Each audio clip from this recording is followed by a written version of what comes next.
sa panonood ng programang ito.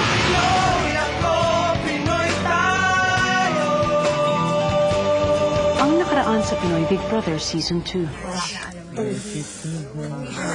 Damang-dama ang kaba ng dalawang nominado na sina Kian at Mickey. Hanggang sa dumating na ang pinaka-aabangan nilang announcement.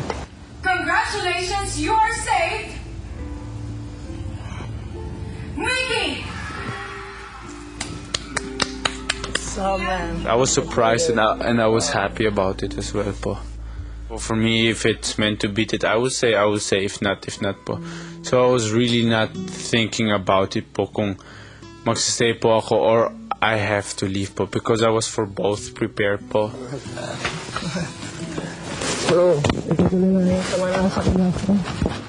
Nalulungkot po kayo. Nalulungkot na wala na po akong kasama dito parati. At kasi si Bruce po siyempre, naman, hati na yung kanyang attention sa akin. Kasi andyan na si Wendy. Nagsabi naman niya.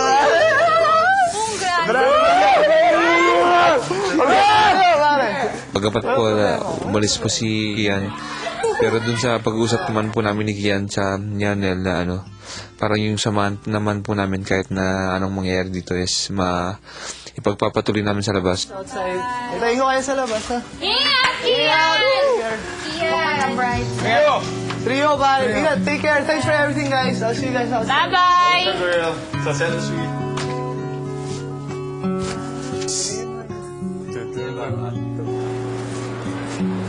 Hindi ko naman po wini-wish na matanggal si Kian. Pero po mas close po ako kay Mickey. Pero syempre, nakakalungkot. Ang pangit po kasi umalis si Kian na naiilang ba rin ako sa kanya. Masasabi mo ba na mas masaya ka ngayon, Gian, dahil si Mickey ang nanatili sa loob ng bahay? Kasi nakita ko yung sa ilalim ng cover, medyo Opo, mas masaya. Sa pagtatapos ng matensyong eviction, namahinga na ang mga housemates. Pero sina Kian at Mickey di matigil-tigil ang kwentuhan. You're like almost the same height. Nino? Ng ex ko. Si Maki? Yeah, if you want to... No, she looks tall. No, but she's smart. And for example, kung mag-hug siya, kasi napatas, I need to go down. Why? See, tayo ka nga. Tayo ka. See, if you want to hug properly, I mean, sa taas or kumapit, it's like for you, it's uncomfy. Because I'm here. No. For example, Gusto niya sa taas, ayaw niya sa baba. no, if you want to slow dance. Ano katangkad ang baso mo?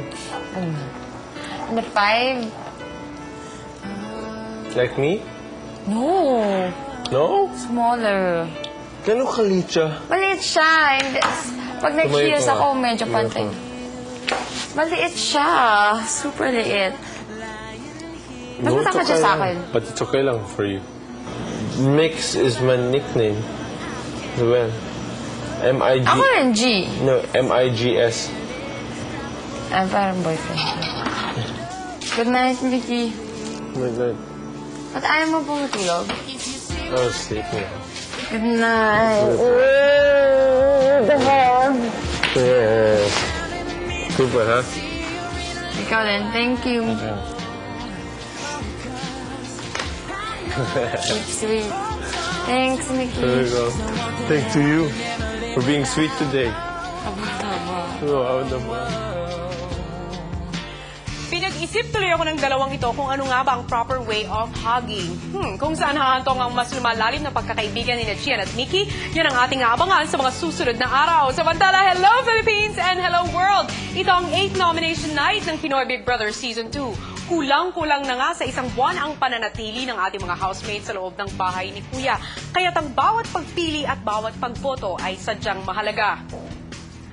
Kagabi nga ay bumoto tayong lahat at iniligtas natin si Mickey mula sa eviction night at tuluyan nang nagpaalam itong si Kian. Samantala ngayong gabi ay malalaman naman natin kung sino-sino ang pinili ng ating mga housemates na malalagay sa ating 8th set of nominees. Pabilis na nga ng pabilis ang mga pangyayari habang pabawas naman ng pabawas ang ating mga housemates. At sa puntong ito, tutukan ho natin, napakahalaga na tutukan natin ang bawat galaw at bawat kilos ng bawat isa.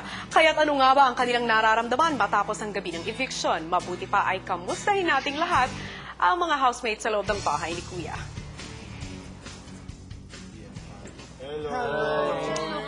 Good evening, housemates! Bakit parang wala na kayo sa mood and energy yung pagkakasabi niya ng hi? Hi! Kamusta na kayo matapos ng eviction night? Kaya pa? Parang hindi kayo nakasagot doon. Nais ko ngayon kausapin ang mga housemate na parehong malapit sa naligtas at napalabas kagabi. At unahin ko si Gian. Hi! Good evening to you, Gian.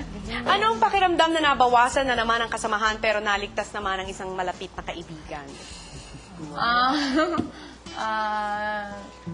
Hindi ko alam kasi parang yun nga, yung mystery nung isa, kasayahan nung isa, so parang weird. Thank you. Okay. Saisi? Yes.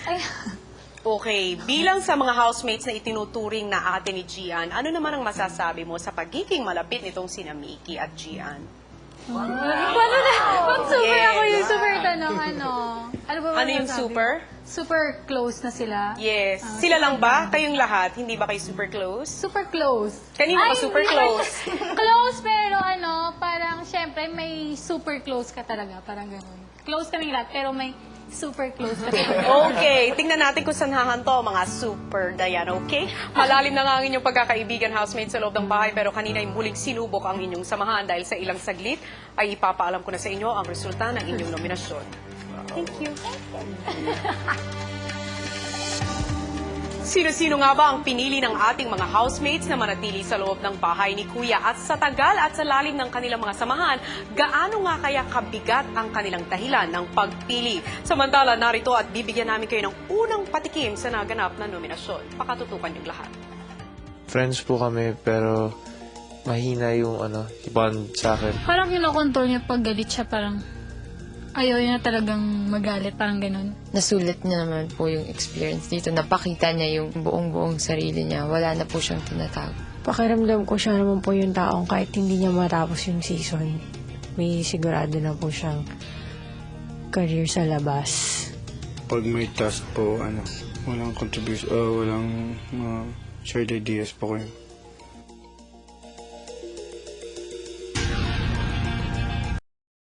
Nakaraang araw, nagbalak si Bruce ng isang birthday surprise para maibalik ang dati nilang pagkakaibigan. Gusto ko siyang sorpresahin and ibigay yung kung talagang yung magpapaligaya sa kanya sa karawan niya. Para mabigyan ng fairy tale celebration si Prinsesa Wendy sa kanyang kaarawan, dumaan sa iba't ibang hamon si Prinsipe Bruce. Matapos ang ilang araw ng pagsasakripisyo, natupad na rin ang ingranding pagdiriwang. Pero may isa pang hamon ng prinsipe. Wala pa siyang mga bisita. Hindi sila makapasok dahil nga sa nag-uumpuging bato na nakaharang doon sa pintuan. Kailangan mo yung pigilan. Kailangan makapasok isa-isa ang mga bisita. Kapag nabitawan mo ang nag-uumpuging bato, maaaring pinakamahalagang bisita ng prinsesa ang hindi makapasok. Para sa karawan mo. Forever siya na ganyan? Hinarap pa rin ni Prinsipe Bruce ang kanyang hamon nang sinimulan na ang pagdiriwang. Hindi ko ina-expect na ganito. Sobrang natutuwa ako kasi di ba sabi ko yung last na nag-celebrate ako ng birthday ko, 7 years old pa ako. Tapos